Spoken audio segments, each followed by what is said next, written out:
நான் வச்சதான் ரூல்ஸ். அந்த ரூல்ஸ் எனக்கு இஷ்டத்துக்கு அப்பப்போ மாத்திட்டே இருப்பேன். அது கப்சிப் பண்ணிக்கிறத ஃபாலோ பண்ணணும். அதை விட்டுட்டு ஏதாவது அடாவடித்தலை பண்ண நினைச்ச உன்னை கண்ட துண்டமா வெட்டி கழிச்சு போட்டுடுவேன். ஹொக்கோம் டைகர் கா ஹொக்கோம்.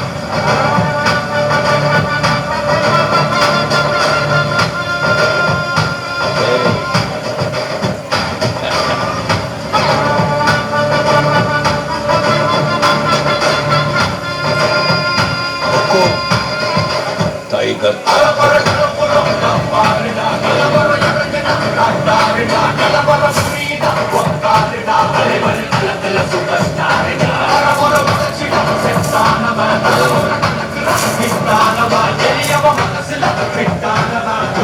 ಜಯಿಸಿದ ಉಳಿತಾನವ